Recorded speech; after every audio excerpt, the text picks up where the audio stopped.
podcast about feeling at home where we are, whether we're in our own space or out in the world. I'm Kate Thomas, and I'm here with content creator Zane DeLong.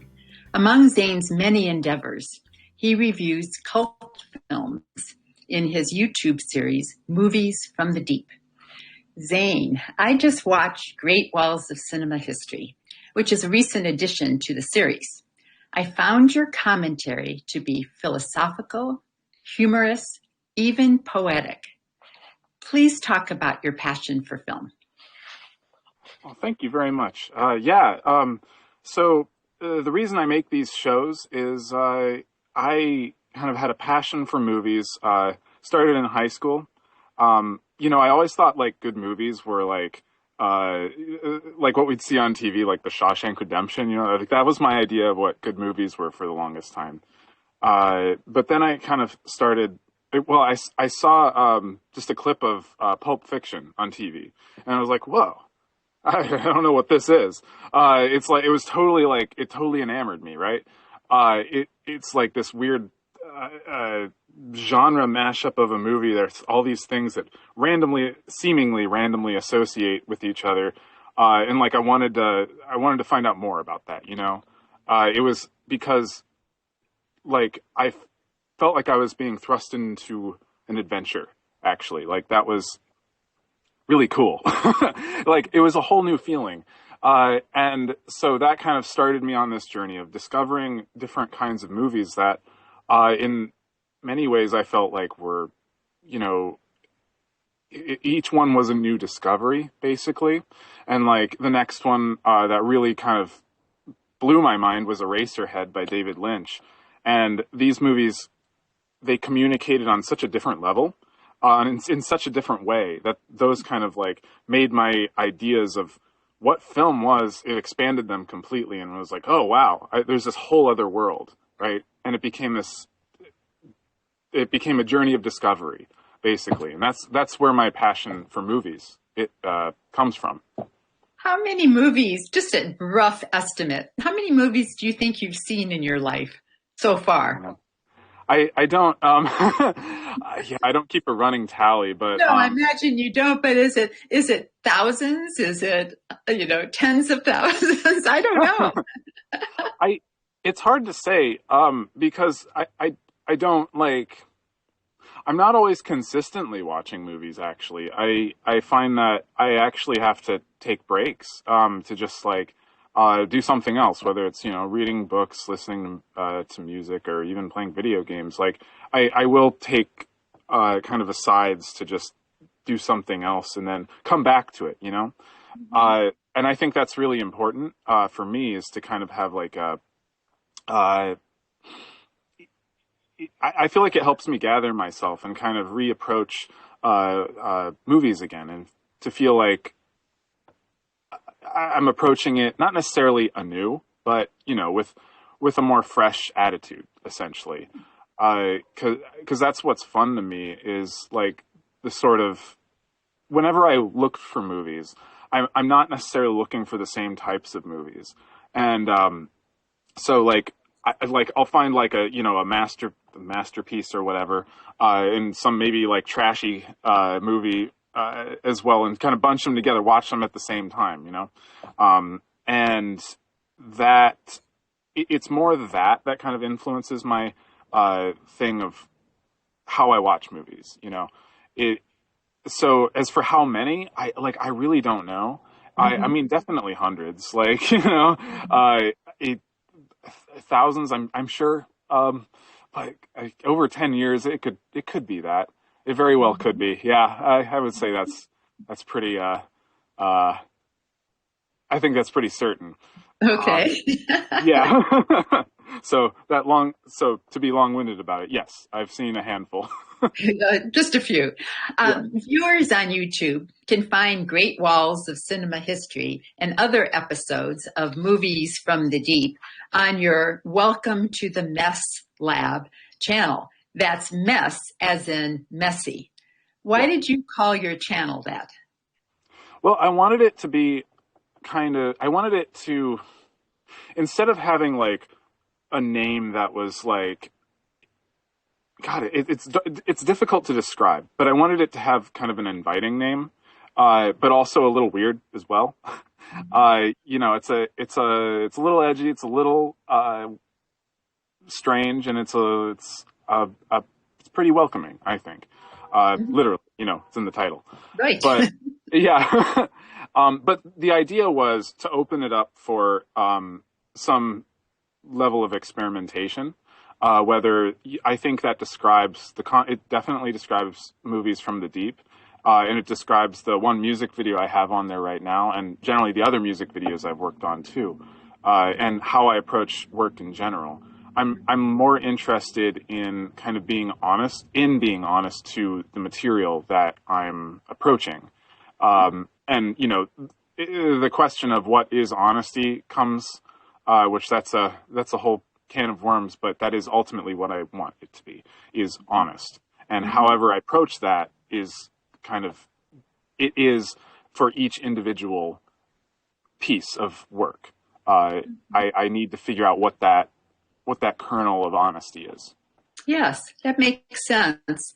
There is that sense of authenticity about about your work. Thank So you. why do you do movies from the deep?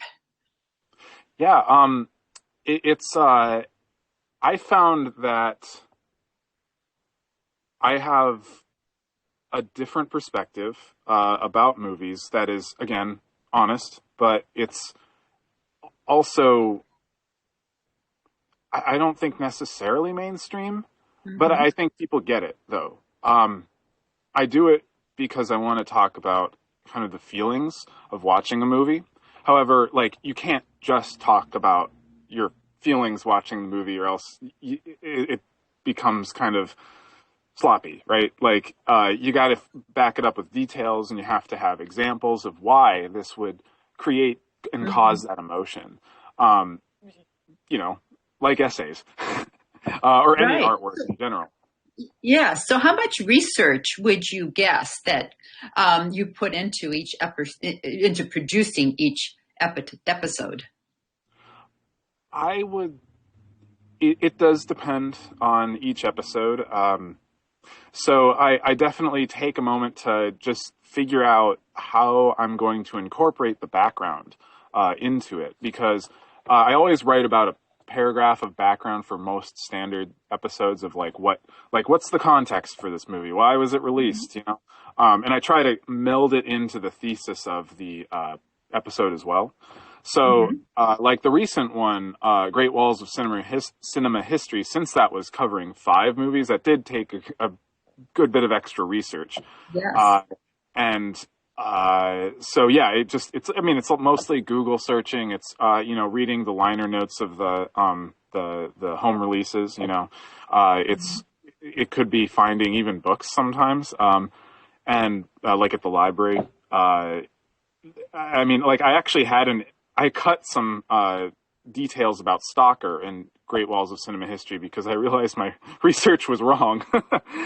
So, yeah, like, there was this thing where, like, I mentioned it in the video. They had to reshoot the whole film. I think I did. I'd have to rewatch it. But, like, they had to reshoot the whole film. Originally, I thought it was from political sabotage, but I could not verify that. So, because it's a Russian movie, but, like, no, it just got ruined in the lab, so they had to reshoot it, and Okay. that's the info that I know. And Okay. so I make sure that it's what I'm saying is, you know, right, whatever, however long that takes. Okay. How about that? How about production time? Putting the clips together or the stills. Some in this episode, you have some that were just stills, and but most of them they're movie clips. Mhm. So how long does that take to put together? Oh, it's you know, it's at least a full day's worth of work. You know, half day to a full day, depending on how many images. You know, there were quite a few images for this Right. one, especially listing all the sort of the movies that Canon has done, like that sort of rapid fire images. So Mhm. that took, like, I think, a full day of work. If I recall correctly. Yeah. Yes. Okay. Well, in Great Walls of Cinema History, you are talking about the walls and why there are other things, of course, in your conversation about them, but why focus on walls? Why did you find that interesting? Yeah. So, I like a lot of people say like I remember people, or they used to say I have this like great attention span because the movies I'd watched were so oftentimes were very slow paced, and I it's not true actually. I would just give them multiple shots. Like if I wasn't into it, I'd come back again. I'd rewatch it, or I'd watch it in pieces. And so, but oftentimes you start absorbing the backgrounds and the scenery in that, and sometimes you're not even into the movie. Maybe it just doesn't connect, and that's the thing. Like you can still find something that does by you just look at what's going on around, especially in low budget movies. Like they don't have all the resources to dress everything up and make everything perfect. They're going. And so you get to see like little details. Like I remember in a vampire movie I watched recently, you could see a marker where the camera was supposed to hit, and it pans across and like that was for the camera. Huh. It's fun. I like that. Yes. Those little details that jump out. Okay, well, tell Yeah. us a little bit about the films themselves. Life Force, that's the one that's also the other title that you use, right? I mean, Space it's called Life vampire. Force, yes. Yeah. What is it? Of vampires? But It's space vampires. vampires. That's right. Space vampires. So, which is bizarre. And is that the one that Patrick Stewart is in? Yeah, yeah. It was pre-Star Trek Patrick Stewart. Yeah. That's pretty wild right Yeah. there. So why, for instance, did this one make the cut?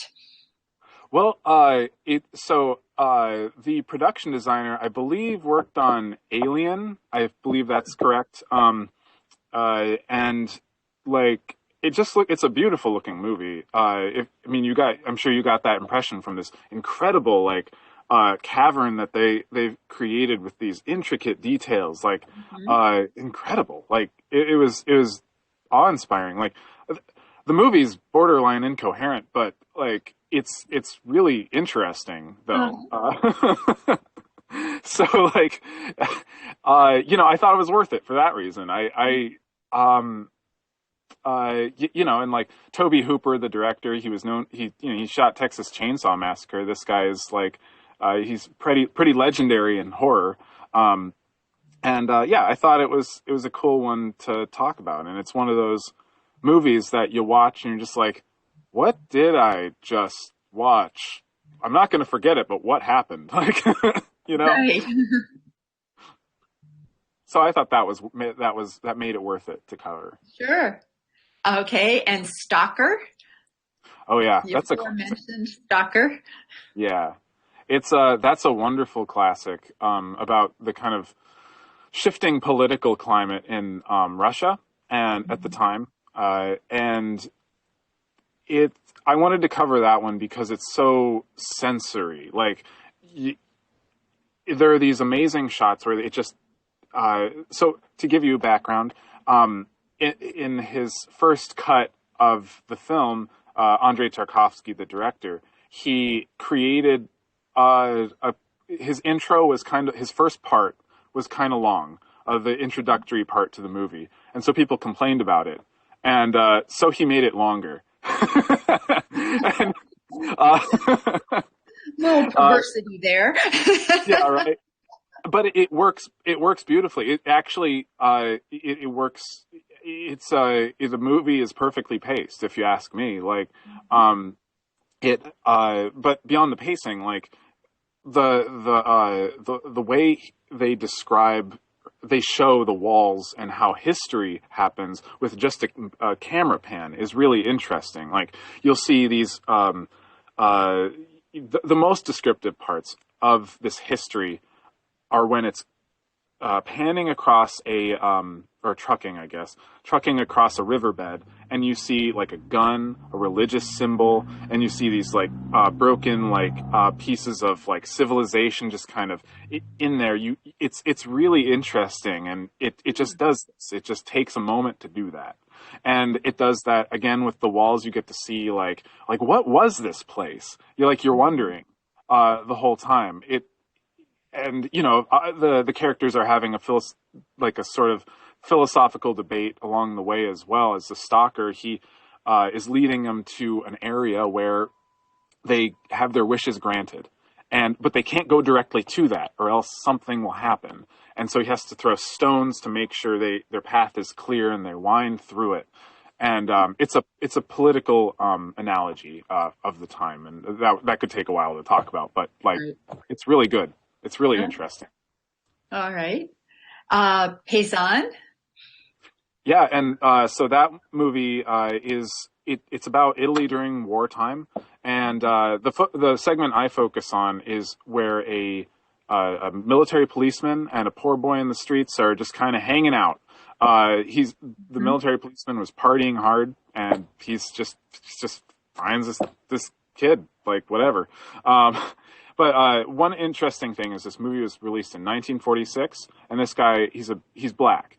And so, and that's important to the story because it talks about class. And as they're sitting on the crumbled facades, the military policeman, Joe, as he's called in the movie, he's wishing to go home, back to his home in America, and talking about, like, the upward mobility of America, where this poor boy in the streets, he has no family. The place he lives is crumbled, it's in tatters, and he steals for a living. And but it acknowledges Joe's lower status in America as well, which is also really interesting. Mm-hmm. It doesn't let you off the hook for that. It describes these clashes of class. Yeah. Yes. Wow. That's great. Yeah. And that's the one that's, isn't it the one with the famous director? That is Roberto Rossellini. Yes. Rossellini. Mm-hmm. He did Rome Open City, which is kind of like, that is more or less the defining movie in the Italian neo-realist movement, which was, less studio-centric and more about kind of portraying very prescient issues in real locations. Because their studio structure was basically, like, crumbled at that point. They couldn't... That was how they made movies. Wow. Yeah. So, and then there are two more in this. I mean, this is a 16-minute YouTube video, yes, which is the longest of all of yours. So Possession is the one with Sam Neill. Is that right? Sam Neill from Jurassic Park. Yeah. Yes. It's also pre-Jurassic Park. Yes. So it's funny how these actors, Patrick Stewart and Life Force and Sam Neill and Possession, show up in these movies that a lot of people have never heard of. Yeah, absolutely. I agree. I think that is really cool. I think that, you get to kind of see what they were doing before. And in this case, it was like this Polish director, Andrzej Żuławski. He was a contemporary of Roman Polanski, for instance, just without the controversy. And he saw Sam Neill in the film My Brilliant Career by Gillian Anderson and was like, oh, I'll cast him. And then from there, like, I think it was only like 5 or so years. No. It was way more than a decade later he made Jurassic Park. Never mind. Okay. But this film, it's a horror film. It's known amongst horror aficionados. And it's about the horror comes from the sort of uncertainty of a family breaking apart. And so the walls in this film are blank. Like, but it doesn't, these people are not blank slates. They're in total turmoil. And it's an interesting contrast to that. And that's something I really like. Yeah. Yes. And then finally, Lady Vengeance, which is a recent film, 2005. Yep. Yeah. And yeah, that's by a still fairly hot director, Park Chan-wook. He was in the same movement as the director who made Parasite, of the Korean New Wave of the 2000s. And Old Boy is people always talk about that movie, but Lady Vengeance is the third in the Vengeance trilogy, the thematic trilogy, whereas Old Boy is the second. And this was this film. It's like one of those movies where, like, think of like Wes Anderson and how meticulous he is with all of his production design. Park Chan-wook is very similar. He'll make these things that, like, this weird this weird wall behind her that has these like fiery looking patterns that describe the character who is trying to enact vengeance on someone who framed her for a murder, but really he was the person who murdered a child, actually. Okay. And so yeah, it's a really interesting movie, and it uses these juxtapositions in, I think, a really interesting way. Okay. Well, when the credits roll after the Great Walls of Cinema History episode is at its end, you attribute the voiceover, your voiceover, to, quote, no one specific. Why? That's my internet moniker. Okay. I just wondered. Yeah. That is just what I've always called myself on the internet. So yeah, it's like, I don't know. It's just stuck with me. Humorous. Thank you. Yeah, I appreciate so that. let's segue into the music video, if you don't mind. Yeah, absolutely. So tell us a little bit about Graveyards by Discount Tents. Yeah. That was a kind of this wonderfully little serene music video we made. Actually, we shot it 2 years ago, and we didn't edit it until recently. But it was supposed to be like released alongside a record release, but things happen, you know. And I did some extra tweaking and stuff to it to make it. Sorry, that's background, but like it's. No, that's good though. It's really beautiful. Thank you. It's very appealing. It's I really enjoyed watching it. Yeah. Yeah, and it's just, you know, about taking someone to a graveyard and kind of discovering their feelings there. Like, and in the video is very serene. We shot it at Green Lawn Cemetery here in Columbus, and that's a beautiful park or cemetery. It's absolutely gorgeous, and the whole thing, it's more poetic, so it's kind of hard to describe exactly like how it goes, but there's this kind of slow and steady movement throughout. It doesn't have. There's only one person in the video, the whole video, and you don't even see her face. Like she's just there, and one of the band members. But it's just there to kind of describe something serene, but also there's also a present quality to it as well. Like you hear that siren in the beginning of the police siren in the beginning of the music video. I added that. That's not there. But that was meant to be like kind of a juxtaposition. Okay. Well, is there anything else you'd like to say about encouraging people to venture into different kinds of film, or different, try different music videos or whatever, to get a different feel for, something that maybe they're not familiar with? Is there anything about that? That's a great question. I'd say, follow your interests. It's, there's a whole beautiful, deep well of cinema and art to delve into. And I mean, you know, I know more about movies, but the thing is, I would say just keep trying. Like if something intrigues you, you know, and maybe it doesn't quite meet your expectations, come back to it. Like, or watch it in pieces, as I said earlier. Like there are a million different examples that do capture your interest. Because like what I'm saying may not, you know, appeal. It's like, because what I'm ultimately creating a piece of entertainment, so it can stand on its own. But like, so I'm not going to tell you to go watch the movies I'm covering.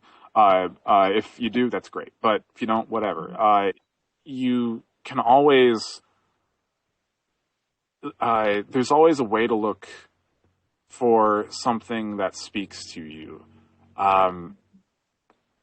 You know, you find that feeling that, whether it's something more honest, whether it's something that is exciting, there's always a fun, like, alternative to it.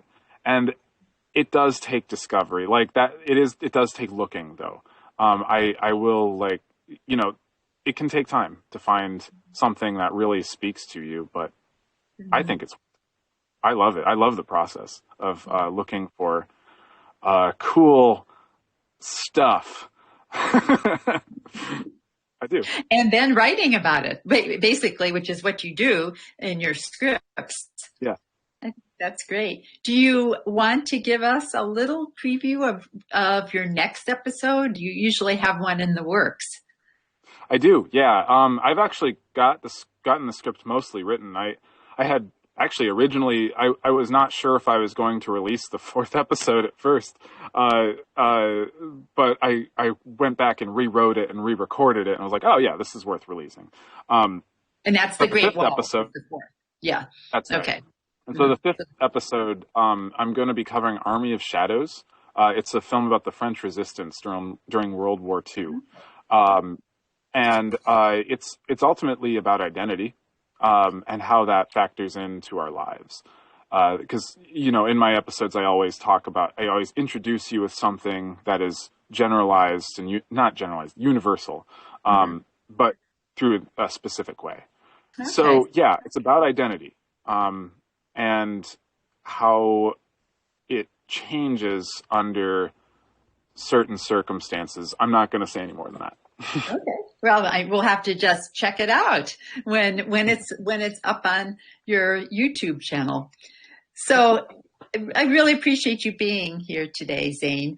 YouTube great reviews. They have a lot of depth while being quite entertaining. So thank you. This is Kate Thomas with At Home Radio. Until next time, check out Zane DeLong's Movies from the Deep on YouTube. Thank you. At Home Radio. Creator and presenter, Kate Thomas. Music and video produced by Jonathan, the producer.